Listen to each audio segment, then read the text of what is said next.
হৃদয় গৌরী সীতানাথ প্রেমানন্দে একবার হরি হরি বল। হৃদয় গৌরী সীতানাথ প্রেমানন্দে একবার হরি হরি বল।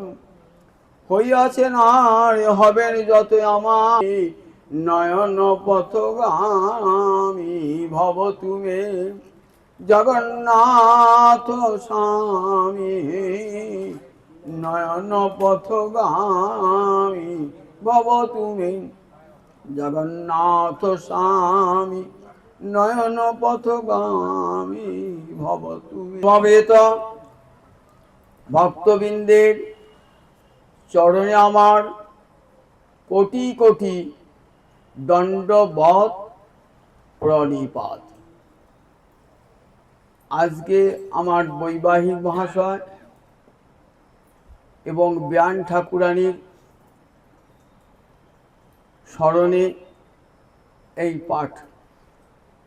পাঠটি আজ তাদের ঊর্ধ্বগতি কামনায় উৎসর্গীকৃত করা হলো। আপনারা সবাই তাদের দুজনের জন্য ঊর্ধ্বগতি ঊর্ধ্বলোক কামনা প্রার্থনা করুন। জয় নিতাই, জয় নিতাই, জয় নিতাই। গীতায় ভগবান অর্জুনকে বলেছেন, ভক্তা মাম অভিজানাতি যাবান যশ্চাস্মি তত্ত্বতঃ ততমাং তত্ত্বতো জ্ঞাত্বা বিশতে তদ অনন্তরম। বলছে অর্জুন, আমাকে পাবার তো অনেক অনেক সাধন আছে। গীতাতে আমরা দেখি কর্ম, নিষ্কাম কর্ম একটা সাধন, যোগ একটা সাধন, ধ্যান একটা সাধন, ভক্তি একটা সাধন। তাহলে অনেকের মনে একটা প্রশ্ন আসবে যে কোনো একটা সাধন করলেই তো ভগবানকে পাওয়া যায়। কেউ বলবেন নিষ্কাম কর্ম করব, তাতেই তো ভগবানকে পাওয়া যাবে। কেউ বলেন জ্ঞান সাধনা করব, তাতেই তো ভগবানকে পাওয়া যাবে। কেউ যদি বলেন যোগ সাধন করব, তাহলে যোগ সাধনেতে ভগবানকে পাওয়া যাবে। যদি কেউ বলেন ধ্যান করব, ধ্যানের দ্বারাই, যদি কেউ বলেন ভক্তি। কিন্তু সব শেষে পূর্ব আদেশ আর পর আদেশ, এই দুটো আদেশের মধ্যে কোন আদেশটা বলবান হয়? পর আদেশটাই বলবান হয়। পরবিধি, পূর্ববিধি আর পরবিধির মধ্যে কোন বিধিটা বলবান হয়? শেষের যে বিধিটা সেইটাই বলবান হয়। ভগবান বলছে সবগুলো আমার পাবার উপায় বটে, কিন্তু ভক্তামাম অভিজানাতি, একমাত্র ভক্তির দ্বারাই আমাকে সর্বতোভাবে জানা যায়। কোথাও বলেন নাই যে জ্ঞানের দ্বারা আমাকে সর্বত জানা যায়, যোগের দ্বারা আমাকে সর্বত জানা যায়, ধ্যানের দ্বারা আমাকে সর্বত জানা যায়। কোনো গীতায় দেখান দেখি, এক জায়গাতেও নেই। কিন্তু ভক্তামাম অভিজানাতি, এই অভিশব্দটি, উপসর্গটির অর্থ হল একবারে ভগবানের ভিতর বাহির সব জানতে পারা যায়।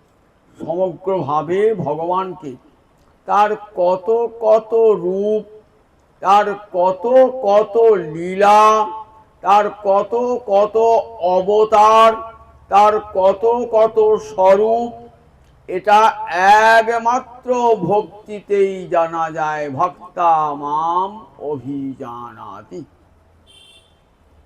ভক্তি শব্দের তৃতীয়ার এক বচনে ভক্তা। এটা কিসে তৃতীয়া? না করণ কারকের তৃতীয়া হয়েছে। করণ কারকের তৃতীয়ার একটা বড় গুরুত্ব কি? পাণিনি তার ব্যাকরণে বলেন সাধক তমং করণম। একটা ক্রিয়া সাধনের যা যা উপযোগী তাকে বলে সাধক। সব সাধকগুলা কিন্তু করণ হবে না, তাতে তৃতীয়া বিভক্ত হবে না, যেটা সাধকতম। যেমন ছেত্তা কুঠারেন কাষ্ঠং ছিনত্তি, কাঠুইয়া কুঠার দিয়ে একটা গাছকে কাটছে। তাহলে দেখুন তিনটে সাধক আছে, কাঠুরিয়ার হাতটা একটা সাধক, যে কুঠারটা দিয়ে কাটছে সেই কুড়ুলের বাটটা একটা সাধক, আবার কুড়ুলের ফলাটা একটা সাধক। আর তৃতীয় বিভক্তি কোনটা হবে? হাতে হবে না কুড়ুলের বাটটা হবে না কুড়ুলের ফলাটা হবে? তৃতীয় বিভক্তি হয়ে বলেছিল এই কুড়ুলের ফলাটাই। এবার সাধক বটে কিন্তু সাধকতম নয়। যা ক্রিয়া সাধনের উপযোগী তাকেই বলে সাধক। সাধকতম যেটা সেটা হয় করণ কারক, তাতে হয় তৃতীয়া বিভক্তি। এই যে ভক্তামাম অভিজানাতি, এখানে ভক্তি শব্দে করণ কারকের তৃতীয়া বিভক্তি হল, মানে ভক্তি হলেন সাধকতম, যার দ্বারা ভগবানকে সম্পূর্ণরূপে পাওয়া যায়, জানতে পারা যায়। আবার ভাগবত উদ্ধবকে বলছেন একাদশ স্কন্ধে, বলছেন আমাকে ভক্তাহম একয়া গ্রাহ্য। একয়া মানে একমাত্র অব্যভিচারিণী ভক্তির দ্বারাই আমাকে জানা যায়। ভক্তাহম একয়া গ্রাহ্য। তাহলে এখানে দেখুন একই গীতা বাক্যের সঙ্গে ভাগবত বাক্য মিলে গেল। এখানেও বললেন একমাত্র ভক্তির দ্বারাই আমি গ্রহণযোগ্য হয়ে আমাকে জানা যায়, আবার গীতাতেও তাই বললেন। কিন্তু এই ভক্তিটা কোনো সাধনে কিন্তু পাওয়া যায় না, ভক্তি কোনো সাধনে পাওয়া যায় না, ভক্তি কোনো সাধনের ফল নয়। তাহলে ভক্তি কেমন করে পাওয়া যাবে? বলেন মহৎ কৃপা মূলা। ভক্তি হলো মহতের কৃপা ছাড়া কৃষ্ণে কখনো ভক্তি লাভ হতে পারে না। যত যত সাধন করুন না কেন, যদি মহতের পদধূলি আপনার মাথায় না পড়ে, তাহলে কখনো কৃষ্ণ ভক্তি লাভ হবে না, হবে না, হবে না।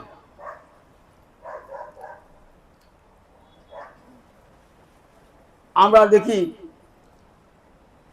প্রহ্লাদ যখন বলছেন পিতাকে, প্রহ্লাদ পিতা হিরণ্যকশিপু বলছেন, তুই যে বলছিস সমস্ত বেদে এবং সর্বশাস্ত্রে হরি ভক্তি সার কথা, তার তোর এই যে দুজন গুরুদেব রয়েছে ষণ্ড এবং অমর্ক, তাদের পিতা শুক্রাচার্য, তারা তো সব চতুর্বেদ অধ্যয়ন করেছে, বেদাঙ্গ অধ্যয়ন করেছে, দর্শন আদি শাস্ত্র অধ্যয়ন করেছে।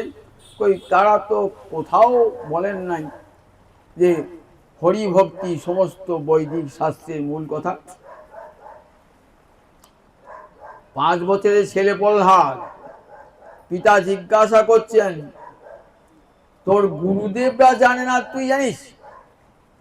তোর দুজন গুরুদেব সামনে ষণ্ড এবং অমর্ক, তাদের পিতা শুক্রাচার্য, তারা সমস্ত বৈদিক শাস্ত্রের সুনিপুণ। কই তারা তো কোনোদিনই বলে নাই যে সমস্ত বৈদিক শাস্ত্রে হরি ভক্তি সার কথা। তখন প্রহ্লাদ কি উত্তরটা দিচ্ছে না একবার শুনুন। একটা 5 বছরের ছেলে কি উত্তরটা দিচ্ছে শুনুন। নৈশাং মতিস্তাবৎ উরুক্রমাঙ্ঘ্রি স্পৃশতি অনর্থাপগম যদর্থ মহিয়সাং পাদ রজভিষেকং নিষ্কিঞ্চনাং ন বিনীত যাবৎ। পিতা, দুধে তো ঘি থাকে সবাই জানে, কিন্তু দুধ থেকে ঘি বার করতে পারে সবাই? দুধ থেকে ঘি তো সবাই বার করতে পারে না। দুধ থেকে কেমন করে ঘি বার করতে হয় সেটা জানতে হয়। শাস্ত্র সবাই পড়ে, জগতের সবাই শাস্ত্র কিছু না কিছু শাস্ত্র পড়ে, প্রত্যেকে দেখুন কিছু না কিছু শাস্ত্র জ্ঞান প্রত্যেকেরই আছে। অনেকেই লেখাপড়া অন্যান্য শাস্ত্র পড়েছে, লেখাপড়া সবাই শিখেছে, কিন্তু হরিভক্তি সবার হবে না। বললেন নৈশাং মতিস্তাবৎ উরুক্রমাঙ্ঘ্রি স্পৃশতি। পিতা এদের এসাং মানে এদের, আমার দুই গুরুপুত্র এবং গুরুদেবের মতি গোবিন্দের উরুক্রমাঙ্ঘিক, উরুক্রমের অঙ্ঘি। উরুক্রম মানে গোবিন্দের একটা নাম উরুক্রম, কাল গোবিন্দের মধ্যে শুনিয়েছি। কৃষ্ণকে উরুক্রম বলা হয় কেন? উরু মানে বিশাল, ক্রম মানে পদবিক্ষেপ। বলিকে যখন দান চেয়েছিলেন, ত্রিপাদ ভূমি প্রার্থনা করলেন, তখন কত বড় পদক্ষেপ দেখালেন। একটা চরণ চলে গেল একেবারে স্বর্গলোক ভেদ করে, ব্রহ্মলোক ভেদ করে চলে গেল। তাহলে গোটা ঊর্ধ্বলোক দখল করে নিলে একটা চরণ কত বড় পদক্ষেপ। একটা চরণ একবার রসাতল পর্যন্ত চলে গেল, সপ্ত পাতালকে আক্রমণ করল, গোটা দেহটা অন্তরিক্ষকে আচ্ছন্ন করল। নাভি দেশ থেকে তৃতীয় পদ বহির্গত হল। তাহলে গোবিন্দের পদবিক্ষেপ কেমন? বিশাল পদবিক্ষেপ। তাই গোবিন্দের একটা কি নাম? উরুক্রম। ঋগ্বেদে একটা সূক্ত আছে, তার নাম বিষ্ণু সূক্ত। সেই বিষ্ণু সূক্তে কি বলা আছে? সংন বিষ্ণু উরুক্রম। উরুক্রম বিষ্ণু আমাদিকে শান্তি দান করুন, আমাদের প্রতি মঙ্গলপ্রদ হন। তাহলে বলছেন এই উরুক্রমের অঙ্গি মানে চরণ। এই উরুক্রমের চরণ মতি, মনটা স্পর্শ করতে পারে নাই। কেন স্পর্শ করতে পারে নাই? এরা এত বৈদিক শাস্ত্র পড়াশোনা করেছে, তথাপি এদের মাথাটা গোবিন্দ চরণ স্পর্শ করতে পারে নাই। যে চরণ স্পর্শ কি হতো? অনর্থাপগম যদর্থ। একবার মনটা যদি গোবিন্দ চরণারবিন্দে যেত, তাহলে সব অনর্থের অপগম হয়ে যেত, অর্থাৎ সব অনর্থ দূরীভূত হয়ে যেত। কৃষ্ণ চরণে যদি মতিটা একবার হতো, তাহলে সব অনর্থ দূরীভূত হয়ে যেত। কিন্তু কেন পিতা এদের মস্তক গোবিন্দ চরণ স্পর্শ করে নাই? মহিয়সাং পাদ রজভিষেকং নিষ্কিঞ্চনানাং ন বিনীত যাবৎ। মহিয়াসে মানে মহৎ ব্যক্তিদের, পাদ রজ অভিষেকম। পাদ রজ মানে পায়ের ধুলা, অভিষেক মানে স্নান, গায়ে মাখা। মহতের পদধূলায় যদি সমস্ত দেহ আত্মা মন অভিষিক্ত না হয়, কাদের? কোন মহৎ গণের? নিষ্কিঞ্চনা নাম, যাদের কৃষ্ণ ছাড়া আর কিছুই নাই। নাস্তি কিঞ্চন যস্য কৃষ্ণ বিনা। কৃষ্ণ ছাড়াই কিছুই যাদের একমাত্র সম্পদ। কৃষ্ণ ছাড়া আর কোন সম্পদ যাদের নাই, সব সম্পদ ত্যাগ করেছে শুধু কৃষ্ণ পাবার জন্যে। তারা জগতে নিষ্কিঞ্চন সাধু। আমরা সব রেখে দিয়ে তবে গোবিন্দ ভজন করি, আর তারা সব ছেড়ে দিয়ে গোবিন্দ ভজন করছে। রূপ সনাতন শ্রীজীব দেখুন কত ছিল, আমাদের তো কিছুই নাই, তাই ছাড়তে পারি না। আর কত ছিল বলুন দেখি একবার, তাদের জীবনীটা পড়ুন একবার। সব ছেড়ে নিষ্কিঞ্চন সাধু। হাতে করে ঝোলা নাই, কোনো বাটি ঘটি নাই যে কার কাছে খাবার চেয়ে নেবেন। হাতে যেটুকু পেলেন সেইটুকু চানা ভাজা, একটু মাঠা কি একটু মাখন খেয়ে দিন যাপন করেছেন। আর হা কৃষ্ণ বলে বৃন্দাবনে বনে বনে কেঁদে বেরিয়েছে। কেমন নিষ্কিঞ্চন সাধু দেখুন, নিষ্কিঞ্চন সাধু। এদের পদধূলি যদি মাথায় ঠেকে, তাহলে মনটা গোবিন্দ চরণ স্পর্শ করবে। নিষ্কিঞ্চনানাং ন বিনীত যাবৎ, যতক্ষণ পর্যন্ত মহতের পদধূলি কে বরণ না করে দিচ্ছে। বৈষ্ণবের পদধূলি তাহে মোর স্নান কেনি, তর্পণ মোর বৈষ্ণবের মন বিচার করিয়া মনে ভক্তি রস আস্বাদনে মধ্যস্থ শ্রী ভাগবত পুরাণ। এটি কার গান? ঠাকুর নরোত্তমের। এই নরোত্তম নিষ্কিঞ্চন খেতুরি রাজার সন্তান, খেতুরির রাজা। খেতুরি এখন পূর্বঙ্গে, সেই খেতুরি রাজার সন্তান নরোত্তম, একমাত্র সন্তান। অঢেল ঐশ্বর্য বাবার, সব ছেড়ে বৃন্দাবনে পালালেন। সেখানে কৃপা লাভ করে এসে গুরুদেবের লোকনাথের কাছে দীক্ষা গ্রহণ করে, লোকনাথ গোস্বামী, অন্য কোনো লোকনাথ নয়, লোকনাথ গোস্বামী, ভুল করবেন না। লোকনাথ গোস্বামী যিনি মহাপ্রভুর আগেও চলে গিয়েছেন, ভূগর্ভ এবং লোকনাথ, সেই লোকনাথ গোস্বামীর দীক্ষা গ্রহণ করে নিষ্কিঞ্চন সাধু হয়েছে। সেই লোক নরোত্তম ঠাকুর নিষ্কিঞ্চন, সর্বস্ব, বাবার এত ধন সম্পদ, সর্বস্ব ত্যাগ করেছে এই মহতের পদধূলি। তাই নিজেই বলছেন, বৈষ্ণবের পদধূলি তাহে মোর স্নান কেলি, তর্পণ মোর বৈষ্ণবের নাম। বৈষ্ণবের পদধূলি অঙ্গে মাগলে তবে গোবিন্দ কথায় গোবিন্দের রুচি জন্মাবে, নইলে বিষয়েই মনটা থাকবে। মনটা বিষয় থেকে সরিতে পারে কে? ওই ভক্তের পদধূলির এত শক্তি। ভক্ত পদ রজ আহারে ভক্ত পদ জল, ভক্ত ভুক্ত শেষ এই তিনি সাধনের বল।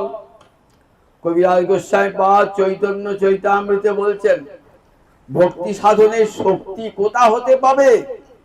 ভক্ত পদ রজ আহারে ভক্ত পদ জল, ভক্ত ভুক্ত শেষ এই তিনি সাধনের বল।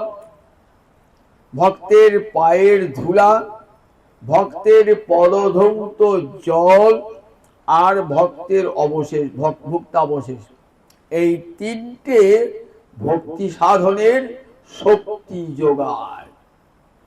এই তিনটি ভক্তি সাধনের শক্তি যোগায়। এই মহৎ কৃপা মূলা, যতক্ষণ পর্যন্ত এই মহতের পদধূলিতে আমার সমস্ত ইন্দ্রিয়কে স্নান করাতে না পারছি, ততক্ষণ কৃষ্ণের রুচি, কৃষ্ণের মতি কোনো মতেই হবে না। আমি সর্বশাস্ত্র পড়ে শেষ করুন, তথাপি মতিটা গোবিন্দ চরণে হবে না। কিন্তু এই মহতের কৃপা লাভ হয়ে যাবে, দেখবেন মনটা গোবিন্দ চরণে বিষয়ে থাকবে না। মহারাজ যুধিষ্ঠির এত সম্পদের মধ্যে থেকেও মন গোবিন্দ চরণারবিন্দে রয়েছেন। অঢেল সম্পদের মধ্যে গোবিন্দ তাদের সব অনর্থ দূর করে, শত্রুকণ্টক বিনাশ করে রাজ সিংহাসনে বসিয়েছেন, কিন্তু মন গোবিন্দ চরণারবিন্দে। কি করে এই মতিটা পেলেন যুধিষ্ঠির? বললেন, দেখো, যুধিষ্ঠিরের মাথায় ছিল মহতের চরণ ধূলি। যুধিষ্ঠিরকে প্রাক্তন সংস্কার নিয়ে এসছেন, আবার অর্বাচীন সংস্কার, দুটোই পেয়েছেন যুধিষ্ঠির। প্রাক্তন সংস্কার নিয়ে এসছেন, বলেন দেখো, এই যে বিদুর, বিদুরকে জানেন তো? বিদুর ছিলেন সাক্ষাৎ দ্বাদশ মহাজনের একজন। আমরা ভাগবতে বলি না, দ্বাদশ মহাজন মানে 12 জন কৃষ্ণ ভক্ত পৃথিবীতে, 12 জন যারা বৈষ্ণব ধর্ম কি জানেন। কে কে সেই 12 জন? স্বয়ম্ভু, নারদ, শম্ভু,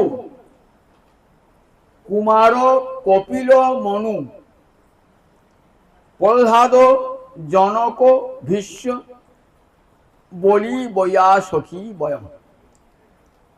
যমরাজ তার নিজের অনুচরদিকে বলছেন, জানিস পৃথিবীতে 12 জন লোক ভাগবত ধর্ম বা বৈষ্ণব ধর্ম কি জানে, তার মধ্যে আমি একজন।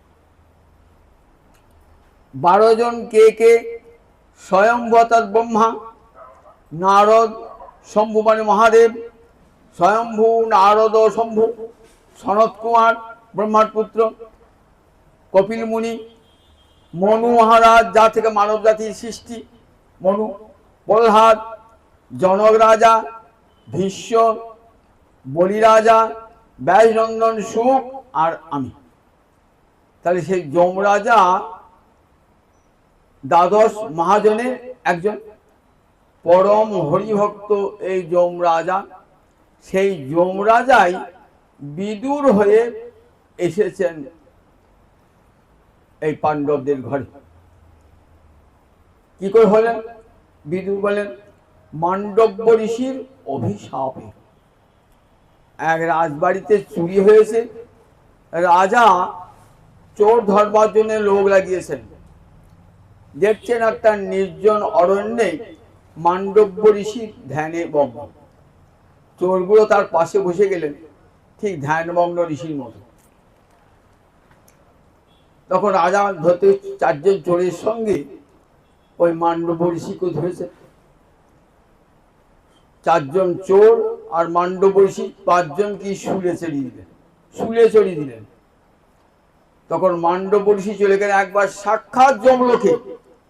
যমলোকে গিয়ে বলছেন যমরাজাকে, আচ্ছা আমি তো কোনো অপরাধ করি নাই, তাহলে আমাকে কেন শুলে বিদ্ধ হতে হলো, বলো তুমি উত্তর দাও। তখন বলছেন, ছোটবেলায় তুমি একটা ফড়িংকে কাঁটা দিয়ে বিদ্ধ করছি। বলে তখন তো আমি বালক, বালকের অপরাধ কেউ নেয় নাকি? লঘু পাপে আমাকে এত বড় গুরুদণ্ড দিলে, আমি তোমাকে অভিশাপ দিলাম, তুমি 100 বৎসর ভারতবর্ষে শূদ্র হয়ে জন্মগ্রহণ করবে। সেই যমরাজা বিদুর হয়ে এলেন 100 বৎসর। তাই বিদুরের কেমন কৃষ্ণ ভক্তি নিয়ে এসেছেন বিদুর। আর সেই বিদুরের অত্যন্ত প্রিয় ছিলেন কে? অত্যন্ত প্রিয় ছিলেন মহারাজ যুধিষ্ঠির। আবার ব্যাসদেবের কৃপাতেও বিদুরের হরিভক্তি লাভ হয়েছিল। সেই বিদুর দেখুন কেমন বিদুর নিজের জ্যেষ্ঠ ভ্রাতা হস্তিনাপুরের রাজা ধৃতরাষ্ট্রকে বলছেন যে, রাজা তোমার 100 পুত্র বিনাশ হয়েছে, রাজ্য চলে গেছে, দাঁতগুলো পড়ে গেছে, মাথার চুল একটাও নাই, চোখে ভালো করে দেখতে পাও না, অন্ধ তুমি। আবার দেখো এখনো তোমার রাজা হওয়ার স্বাদ গেল না, এখনো বাঁচবার ইচ্ছা, অহো জীবিত আশা বলিয়সী। দেখো যদি যদি জীবনটাকে সার্থক করতে চাও, যদি সত্যিকারের নরোত্তম হতে চাও, রাজা হলেই কেউ নরোত্তম হয় না, ধন থাকলেই কেউ নরোত্তম হয় না। ভগবানকে হৃদয়ে ধারণ করে সর্বস্ব ত্যাগ করে নির্জনে গিয়ে হা কৃষ্ণ বলে কাঁদেন, তিনি এই জগতে নরোত্তম। যাও দাদা, সংসার ত্যাগ করে চলে যাও। বিদুরের এক কথায় ধৃতরাষ্ট্রের অন্তর বিবেক জেগে উঠল। তার পরদিন গান্ধারী কুন্তিকে সঙ্গে নিয়ে চলে গেলেন প্রজ্জায়। তাহলে দেখুন বিদুর কত বড় শক্তিমান ছিলেন, বিদুরের হৃদয়ে কতখানি কৃষ্ণ ভক্তি।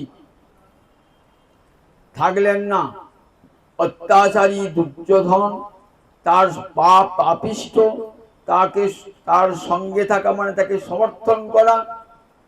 কাজী যুদ্ধের পূর্বে তিনি চলে গেলেন। অনেক উপদেশ দিয়েছেন, ধৃতরাষ্ট্রকে ভালোবাসতেন, তাই অনেক উপদেশ দিয়েছেন যাতে দুর্যোধন দুঃশাসনের মতিগতি ভালো হয়।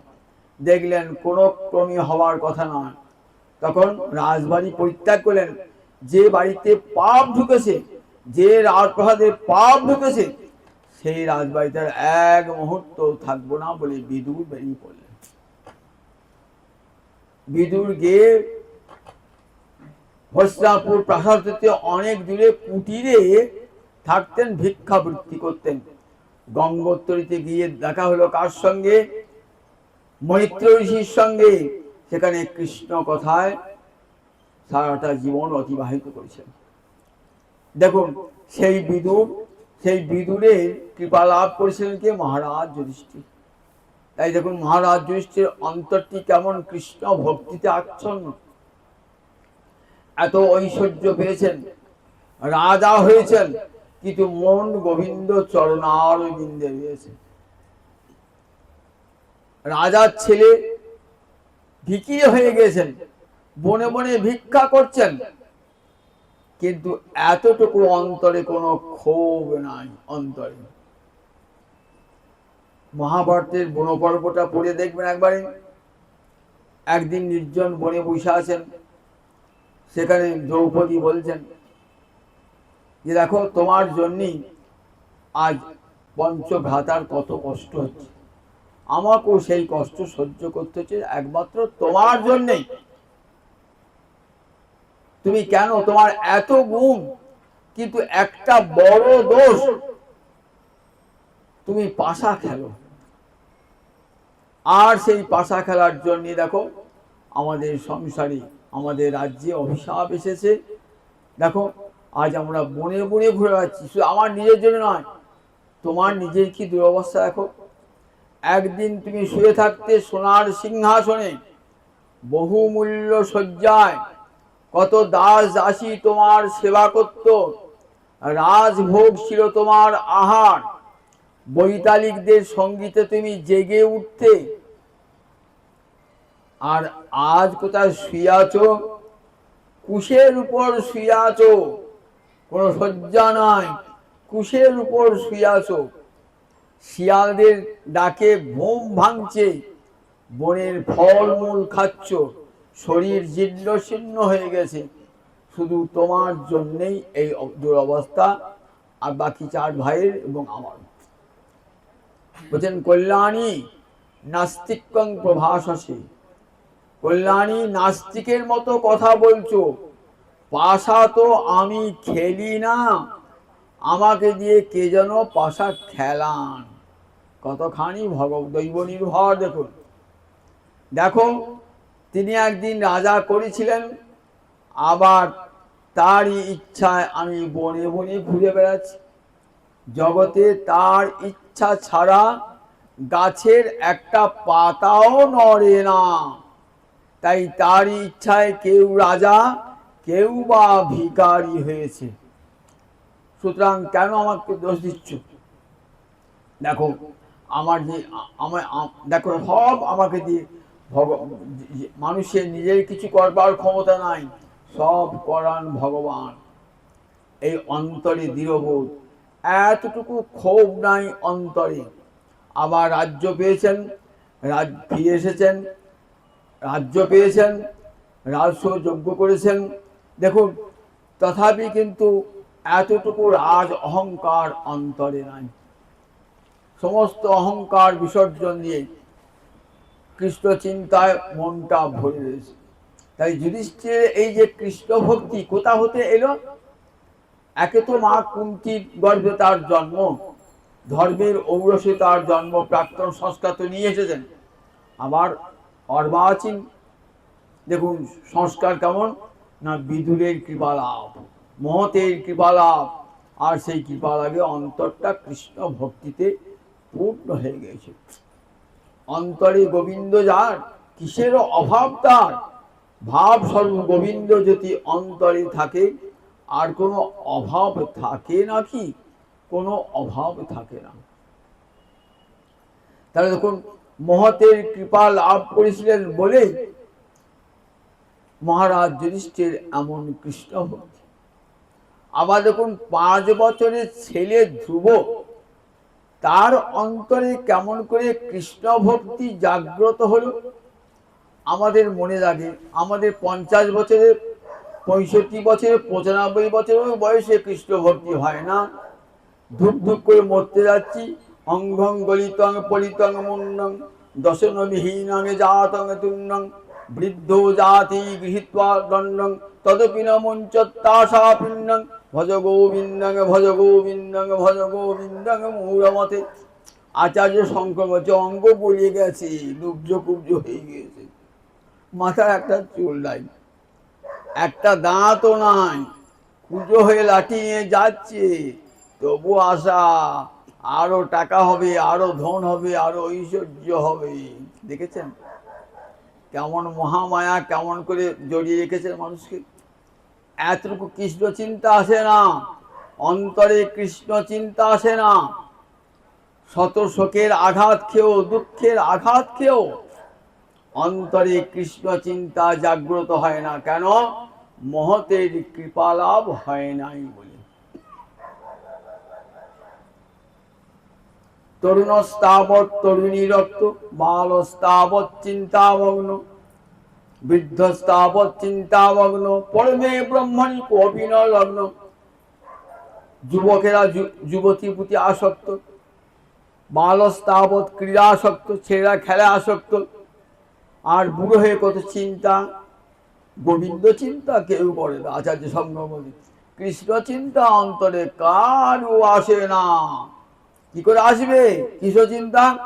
যদি মহতের চরণ ধুলি মাথায় না পড়ে। 5 বছরের ধ্রুব, 5 বছরে কি করে তার অন্তরে কৃষ্ণ ভক্তি লাভ হলো?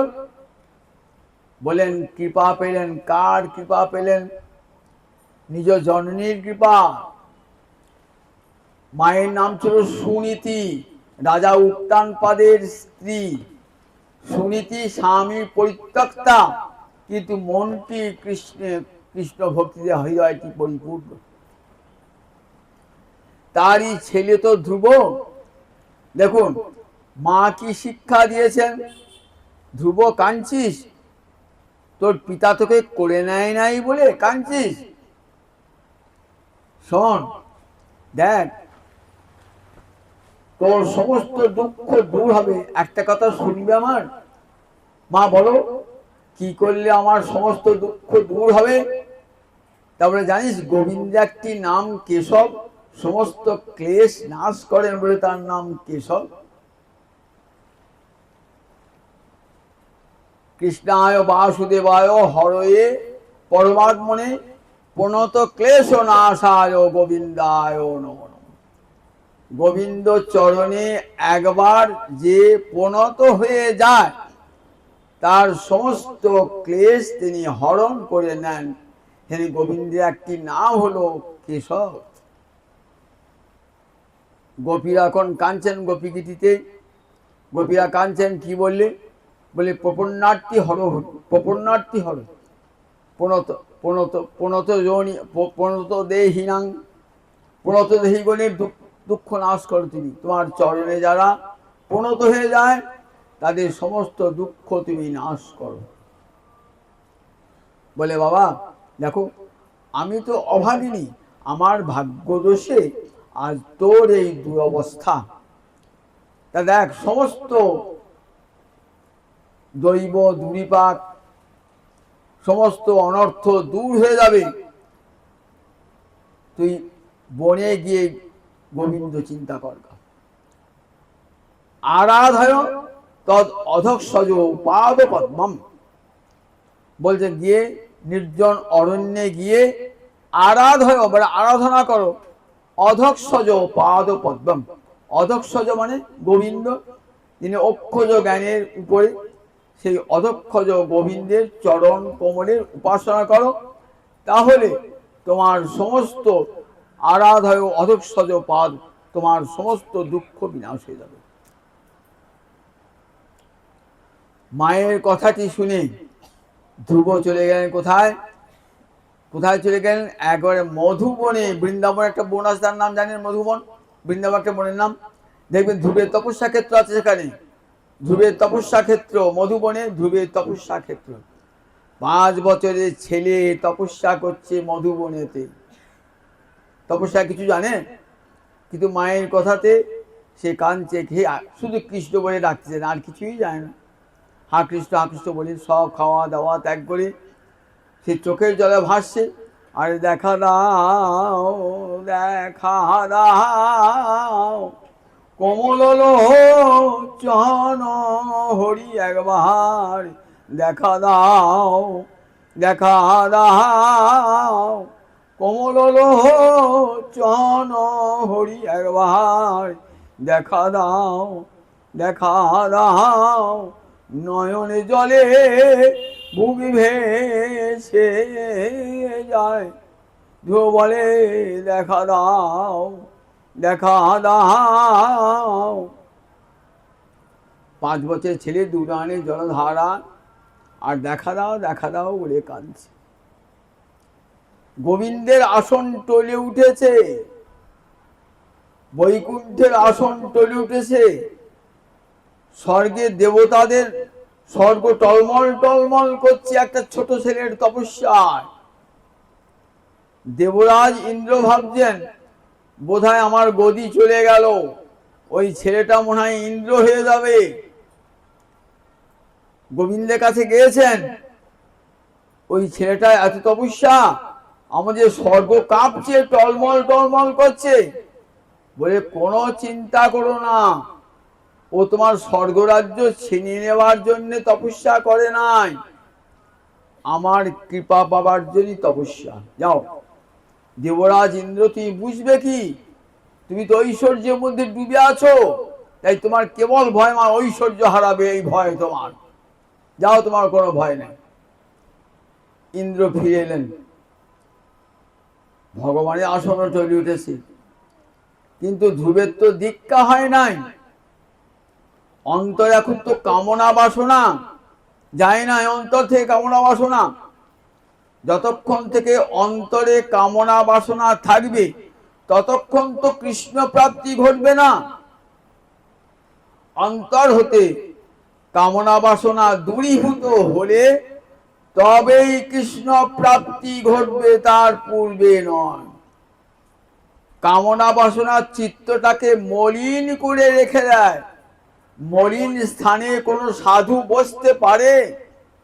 আপনার বাড়িতে একটা সাধু গিয়েছে, আপনি দেখছেন আমরা বারান্দাটা ধুলে ভর্তি, বসুন বসুন বলছেন, সাধুটা বসবে? বলে বসবো না, আমার কাপড়টা নোংরা হয়ে যাবে, ধুলো আছে কত, আপনি যদি ধুলোটা ঝেড়ে দেন তবে বসবে। গোবিন্দকে ডাকছেন তো, এসো এসো। কি করে যাব? তোমার হৃদয়টা যে এখনো মলিন, কামনা বাসনা মলিন হয়েছে, তাহলে দূর হবে কি করে? কে দূর করবেন? যাও দেবর্ষি নারদ, তুমি তো জগৎগুরু, তুমি গিয়ে কৃপা করো। গুরু কৃপা না হলে পরে আমার কৃপা হবে না। দেবর্ষি নারদ চলে এলেন মধুবনে ধ্রুবের কাছে। গুরু তো একবারই দীক্ষা দেবেন না, কত পরীক্ষা নিরীক্ষা করে তবে গুরুদেব শিষ্যকে দীক্ষা দান করবেন। শিষ্য যেমন যাচাই করে গুরুর কাছে দীক্ষা গ্রহণ করবে, গুরুও তেমনি পরীক্ষা করে শিষ্যকে গ্রহণ করবে। এসে বলছেন, ধ্রুব 5 বছরের ছেলে তুমি, তোমার তপস্যার কি জানো? আর তপস্যা ব্রাহ্মণেরা করে, তুমি তো ক্ষত্রিয় সন্তান, তুমি তপস্যা করবে কেন? তোমাকে রাজ সিংহাসন কেমন করতে হবে? লড়াই করে সংগ্রাম করে নিতে হবে।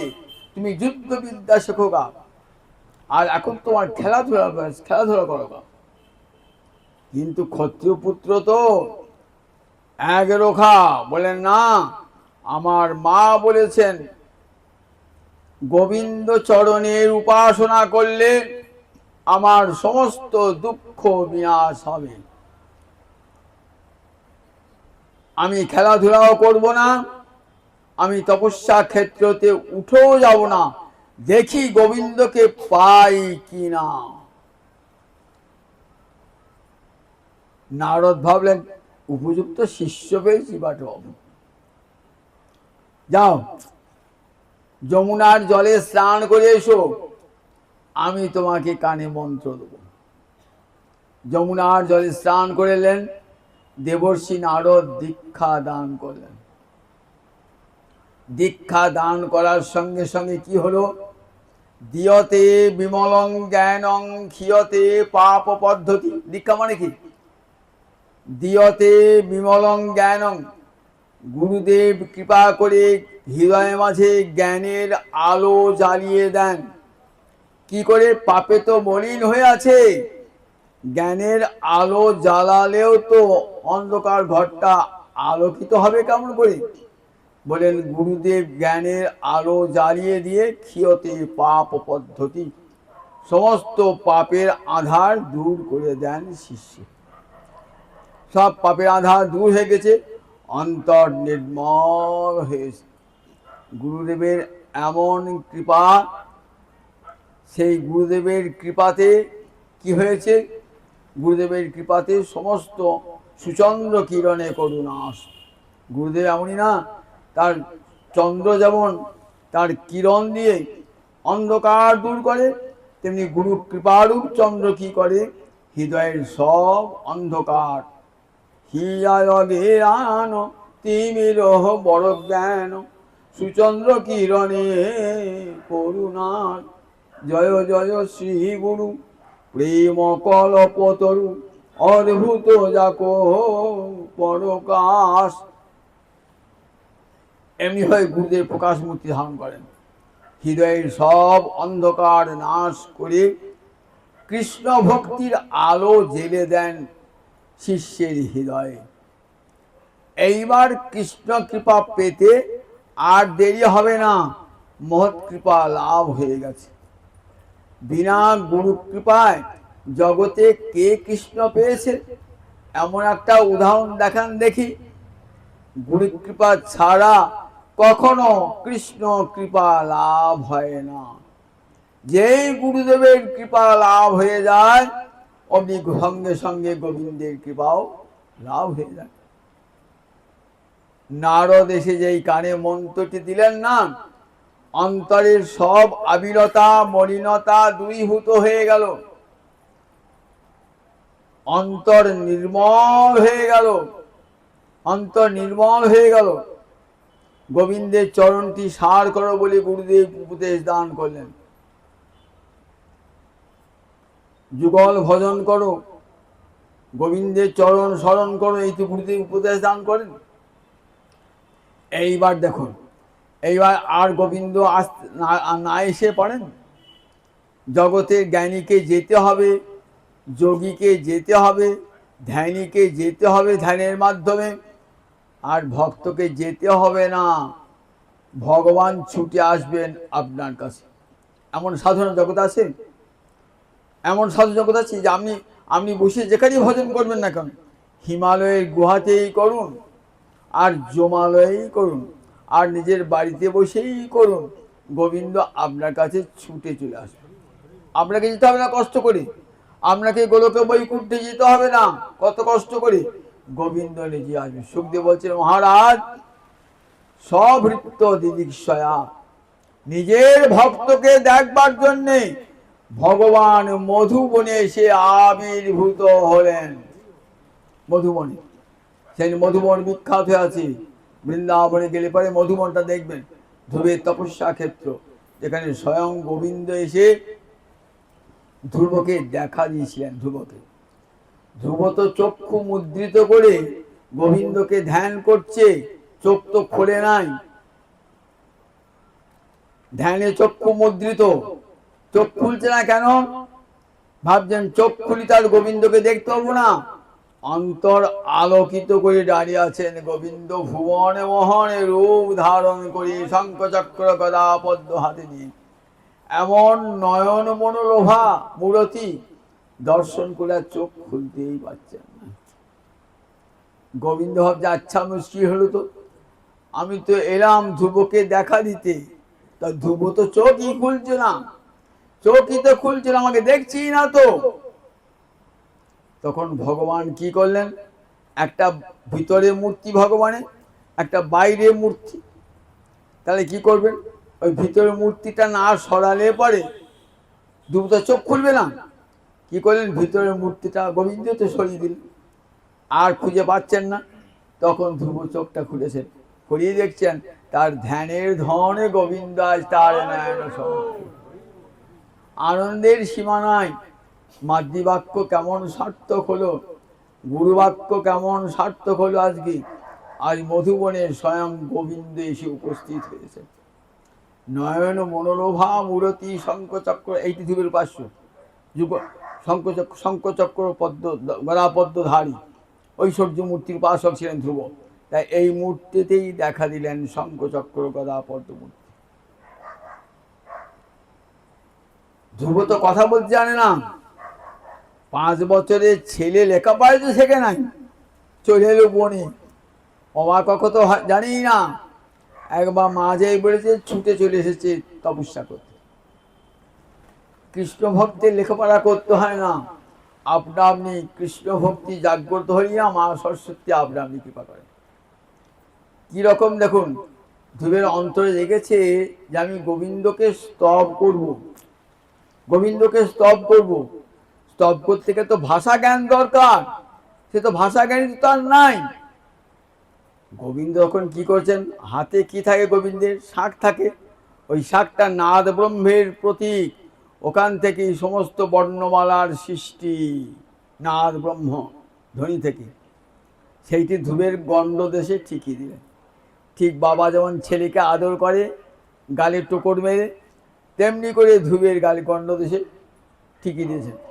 অমনি ধ্রুবের মুখ থেকে বার হলো অপূর্ব স্তব। ধ্রুব কি বলছেন, ধ্রুব বর নাও। আমি তো বর দেবার জন্য এলাম তোমাকে। তুমি কি বর চেয়েছিলে? না, আমার পিতৃ পিতামহ যে সিংহাসনে আরোহণ করেন নাই এমন সিংহাসন আমাকে দিতে হবে। তাই তো দেবার জন্য এসেছি, তাই তো দেবার জন্য তোমাকে এসেছি। তোমার পিতৃ পিতামহ যে সিংহাসনে আরোহণ করেন নাই সেই সিংহাসন তোমাকে দেবার জন্য তো এসেছি, নাও। দেবার জন্য তো এসেছি। কি বলছেন? বলছেন দেখো, কৃতার্থস্মি বরং যা আছে, আমি কৃতকৃতার্থ হয়েছি, আমি আর কোনো বর চাই না। তোমার চরণ সেবা বিনে আর কোনো বর চাই না। তোমার চরণ সেবা বিনে আর কোনো বর চাই না। প্রভু, আমি অজ্ঞ ছিলাম, তাই চেয়েছিলাম, আমি আর কোনো বর চাই না। কৃতার্থস্মি বরং যা আছে, আমি কৃতকৃতার্থ হয়েছি, আমি আর কোনো বর প্রার্থনা করি না। কাঁচং বিচিন্নং দিব্যরত্নং প্রাপ্তম, কাঁচের টুকরো খুঁজতে এসে আমি হীরের টুকরো পেয়ে গেছি। আর কাঁচের টুকরো জেনে কেউ কাঁদে? যদি রাস্তায় একটা হীরের টুকরো পায় তাহলে কাঁচের টুকরো জন্য কেউ কাঁদবে নাকি? সামান্য পিতৃ পিতামহের সিংহাসন চেয়ে আমি পেয়ে গেলাম তোমার চরণ প্রভু।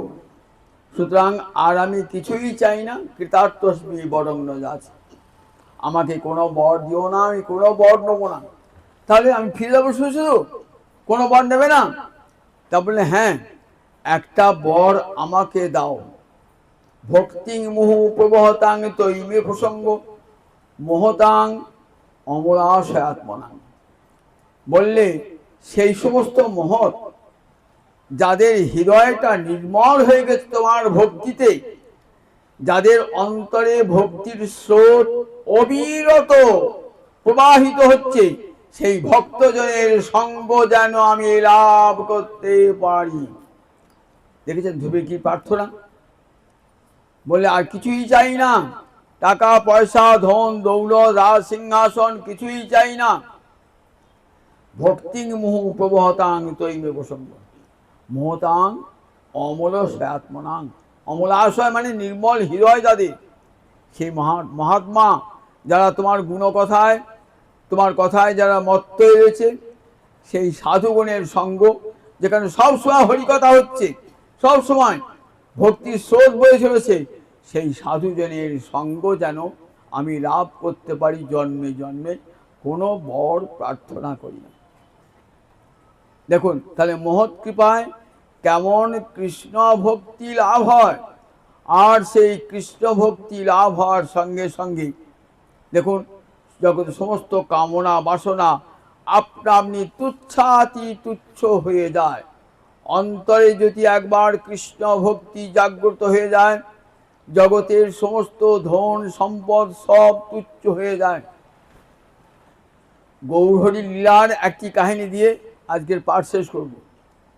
আপনারা জানেন নবদ্বীপে এক ভক্ত ছিলেন, তার নাম শ্রীধর। সে খোলা বেচা, সে কি করত, সে নবদ্বীপের বাজারে সে কি বেচত, থোড় মোচা কলা বিক্রি করত। আর মহাপ্রভু কি করতেন, বাজারে যেতেন, তখন সন্ন্যাসী, তখন সংসার লীলা মহাপ্রভু, নবদ্বীপে নিমাই পণ্ডিত বলে খ্যাত। প্রতিদিন বাজার যেতেন, বাজার গিয়ে শ্রীধরের কাছে ওই থোড় মোচা কলা কি করতেন, কখনো জোর করে নিতেন, কখনো সামান্য পয়সা দিতেন, কখনো বিনা পয়সা নিয়ে আসতেন। শ্রীধর বলছে, প্রভু এই নবদ্বীপের বাজারে তো কত পশারি রয়েছে, কেবল আমার কাছেই ঘুরে ঘুরে তুমি আসো কেন? বলছেন, শ্রীধর মোর যোগানিয়া কভু নাহি ছাড়ি আমি। আমার যে জন্ম জন্মের পশারি যোগানিয়া, তাকে আমি কোনোদিনই ছাড়ি না। তুমি তো আমাকে চিনতে পারলে না। তুমি যে গঙ্গার সেবা করো সেই গঙ্গার বাপ আমি। যে গঙ্গার সেবা করছো না সেই গঙ্গার বাপ আমার চরণ থেকেই সেই গঙ্গা প্রবাহিত হয়েছে। গোবিন্দ চরণ হতে গঙ্গা প্রবাহিত, গোবিন্দ তো আমার গৌর হয়েছে। তখন বুঝতে পারতো না, তখন গৌরহরির কথা বুঝতে পারতেন না, কানে আঙুল দিতেন। আজ মহাপ্রভু যখন শিবাসঙ্গনে 7 প্রহরিয়া ভাবে 21টি ঘন্টা ভগবত ভাবে রয়েছেন, কৃপা করছেন। বলছেন শ্রীধরকে ডাকো, আজ শ্রীধরকে কৃপা করব। শ্রীধরকে কে চেনে? একটা থোড় কলা মোচা বিক্রি করছে, যদি বড় চালে আটের মানুষ থাকতো তাহলে চিনতে পারত, বড় ব্যবসায়ী হতে চিনতে পারত। থোড় বেচে কলা বেচে তাকে কে চেনে? আবার থাকে কেমন একটা মাটির ঘরে, যে খানিকটা খড়ের ছাউনি নাই, কিছুই নাই, একবেলা খেতে পায়, একবেলা খেতে পায় না, সারা রাত্রি হরিনাম করে, ওকার কে চিনবে? গ্রামের প্রান্তে থাকে। শ্রীধরকে, শ্রীধরকে সব বলা বলে করছে, ডাকো শ্রীধরকে। তখন শিবাস বেরিয়ে বললেন, কোথায় শ্রীধর, কোথায় শ্রীধর, কোথায় শ্রীধর? দেখছি গ্রামের এক, তোমার নাম শ্রীধর? হ্যাঁ। ও বাবা, এ তো মাটির বাড়ি, কিছুই নাই, খড়ে চালেতে খড়ও নাই, আর দিন রাত কেবল কৃষ্ণ কৃষ্ণ বলে কাঁদছে। এ তোমাকে ডাকছে। কে ডাকছে? আমার গৌর। বাবা রে, গৌরহরির কাছে যাবার ক্ষমতা আমার নাই, চলো যেতে হবে, আদেশ হয়েছে, আদেশ হয়েছে আমাকে দেখবার। আমি কি যেতে পারি? অত বড় পণ্ডিত, নিমাই পণ্ডিত, এত বড় খ্যাতিদার সারা ভারতবর্ষে, আমি পারবো না, যেতে পারবো না, আমি যেতে পারবো। চলো, যাবে না মানে? তখন ভক্তগণ একবার চ্যাং দুর্গা তুলে নিয়ে এসেছে। যখন দেখছেন তখন কি দেখছেন, তখন আর গৌরকে দর্শন করছেন না, কি দেখছেন?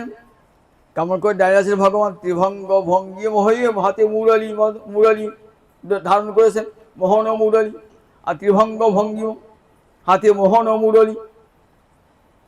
দেখছেন কৃষ্ণমূর্তি তাকিয়ে আছেন অবাক হয়ে। বলছেন, শ্রীধর তোমার অনেক দিন থোড় খেয়েছি, মোচা খেয়েছি, কলা খেয়েছি, কোনোদিন দাম দিয়েছি, কোনোদিন দিই নাই, আর সব দিয়ে দেবো, সুদে মূলে আসলে সব দিয়ে দেবো, যা পাওনা তোমার দিয়ে দেবো। কি নেবে বলো, যা চাইবে তাই দিয়ে দেবো। স্বর্গের আধিপত্য চাও, রসাতলে আধিপত্য চাও, অনন্ত ঐশ্বর্য চাও? বলে আমি কিছুই চাই না। তাহলে কি চাও? দু নয়নে তখন জলধারা শ্রীধরে কি বলছেন, যে ব্রাহ্মণ কাড়িলেন মোর খোলা পাত, সেই ব্রাহ্মণ জন্মে জন্মে হোক মোর নাথ। যে ব্রাহ্মণ মোর শোনে করিল কুন্দল, মোর প্রভু হৌ তার চরণ যুগল। যিনি নবদ্বীপের বাজারে আমার সঙ্গে ঝগড়া করতেন, তিনি যেন জন্মে জন্মে আমার প্রভু হয়েন। যিনি আমার সঙ্গে ঝগড়া করতেন, তার দুখানা চরণ যেন আমার প্রভু হয়, সেব্য হয়। সব দিতে চাইলেন, কিন্তু নেবেন না, কিছুই নেবেন না। কৃষ্ণ কৃপার এই এক অদ্ভুত স্বভাব। রাজ্যসারী প্রতাপরুদ্র বলছেন, রাজ্যসারী প্রাণ দিব হইব ভিখারি, আমি রাজ্য ছাড়ব, প্রাণ দেব, ভিখারি হব, তবে আমার গৌর কৃপা লাভ হতে চাই। প্রতাপরুদ্র রাজা, উড়িষ্যার রাজা প্রতাপরুদ্র, একমাত্র হিন্দু রাজা প্রতাপরুদ্র বলছে, আমি সব ছেড়ে দেবো, যদি গৌর কৃপা না পাই তাহলে প্রাণ পরিত্যাগ করব, গৌর কৃপা না পেলে পারি। কৃষ্ণ কৃপার এই এক অদ্ভুত স্বভাব, রাজ্যশাহী করে তারই ভিখারির স্বভাব, তাকে ভিখিরি করে দেন। দেখেন, বললেন দেখো সব ঐশ্বর্য বিসর্জন দিয়েও চেয়েছেন গৌর হরির কৃপা। যতক্ষণ পর্যন্ত ভগবত দর্শন হয় নাই, ততক্ষণ অন্তরে কামনা বাসনা, যেই ভগবত প্রাপ্তি হয়েছে, ভক্তিতে হৃদয়ে পূর্ণ হয়েছে, তখন আর কোনো কামনাও নাই, কোনো বাসনাও নাই। ভক্তি মহারাজ আর কিছু চাইতেই দেন না, হৃদয়টাকে এমন করে কৃষ্ণ ভরে রেখে দেন, জগতের সব জিনিসকে তুচ্ছ বলে মনে হয়, সব তুচ্ছ তুচ্ছ তুচ্ছ বলে মনে হয়। যাতে অমৃতত্ব লাভ হবে না, বললেন সে ধর্মই চাই না। এই ভারতবর্ষে জানেন তো, যাজ্ঞবল্ক্যের দুই পত্নী ছিল, মৈত্রেয়ী আর কাত্যায়নী। তা মৈত্রী আর কাত্যায়নী উপনিষদের কাহিনী বলছি। তা যাজ্ঞবল্ক্য সন্ন্যাসে যাবেন, বলছে দেখো তোমার দুই বউ তো, আমি তোমাদেরকে সম্পত্তি ভাগ করে দিয়েছি। কাত্যায়নী সম্পত্তির ভাগ নিলেন, আর মৈত্রী তুমি ভাগ নাও। মৈত্রী বলছেন, দেখো স্বামী, আমি জিজ্ঞাসা করি, জেনা হং নামের তার শ্যাং তেনা হং কিল করজাম, যার দ্বারা আমি অমৃতত্ব লাভ করতে পারবো না, সেই সম্পদ নিয়ে আমার কী হবে, আমি সেই সম্পদ দেবো না। ভারতবর্ষের ঋষি বাক্য, নারী ঋষি বলে দেখো, জেনা হং না অমৃতার শ্যাং, যার দ্বারা অমৃতত্ব লাভ করতে পারবো, এই জগতের সম্পদ দিয়ে আমি অমৃতত্ব লাভ করতে পারবো, আমি চাই না, সম্পদ চাই না। সম্পদ হেলায় তুচ্ছ করে দিলেন। অমৃতত্ব লাভ করছেন, পরম ব্রহ্মপদ লাভ করবার জন্যে, অমৃত লাভ করবার জন্যে তারা সর্বস্ব পরিত্যাগ করে নির্জন বনে গিয়ে আরাধনা করেছেন। কি আরাধনা?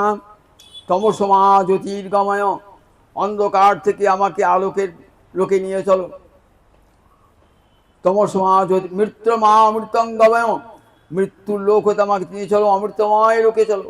অসতমা সদ্গময়, এ জগতে সব ধন সম্পদ কোনোটাই টেকে না, আমাকে সেই সম্পদ দাও, সেই ধন দাও যা কোনো দিন বিনাশ প্রাপ্ত হবে না। সেই সম্পদ চেয়েছেন ভারতবর্ষের ঋষিরা। আজ আমরা ধনের কাঙাল, টাকার কাঙাল। আর আমাদের পূর্বপুরুষরা কী চেয়েছেন ভগবানের কাছে, কি প্রার্থনা করেছেন? সর্বস্ব ত্যাগ করে নির্জন বনে গিয়ে চেয়েছেন, আমাকে নিয়ে চলো আনন্দ লোকে, অমৃতময় লোকে নিয়ে চলো, যেখানে মৃত্যু নাই সেখানে নিয়ে চলো। অসৎ যেখানকার সম্পদ নষ্ট হয় না, সেই অমৃত সম্পদ আমাকে দান করো। আর যা তুচ্ছ বস্তু, যার দ্বারা ভগবানকে লাভ হবে না, সেই সম্পদ তারা চান না, সেই সম্পদকে তারা তুচ্ছ করে দিয়েছে। তাই প্রহ্লাদ আরম্ভ করলে কথা দিয়ে, নৈশাং মতিস্তাবৎ উরুক্রমাঙ্গি স্পৃশতি, যতক্ষণ পর্যন্ত মহতের কৃপা লাভ না হচ্ছে, ততক্ষণ কৃষ্ণের মতি হবে না। যতই লেখাপড়া শিখুন, যতই বিদ্বান হন, কৃষ্ণের মতি জগতে কোটিতে গুটি, কোটিতে গুটি। কোটি কোটি মানুষ হয়েছে, সবাই তো লেখাপড়া জানে, কই কৃষ্ণমতি হয়? কৃষ্ণমতি হয় না যতক্ষণ মহতের পদধূলি মাথায় না পড়ছে। মহতের পদধূলি মাথায় পড়লে তবেই গোবিন্দ চরণে মতি লাভ হবে। যাই আমার মহাপ্রভু করুণা করে জগৎকে এই ভক্তি ধর্ম দান করেছেন। বললেন দেখো, মহতের কৃপা লাভ করে হরিভক্তের সঙ্গে বসে বসে হরিকথা শ্রবণ করো, আর হরে কৃষ্ণ কৃষ্ণ কৃষ্ণ হরে হরে, হরে রাম রাম রাম হরে হরে, এই মহানাম কীর্তন করো। যদি মানব জীবনকে সার্থক করতে চাও, তাহলে একটাই পথ, বলে দেখো, ভক্তি ধনে ধনী হও, হরিভক্তের সঙ্গ করো, হরিকথা কান পেতে শোনো, মনটা ভগবান সংসারে থাকো, মন দিয়ে দাও ভগবান শ্রীহরিতে। জয় নিতাই, জয় নিতাই, জয় নিতাই, জয়।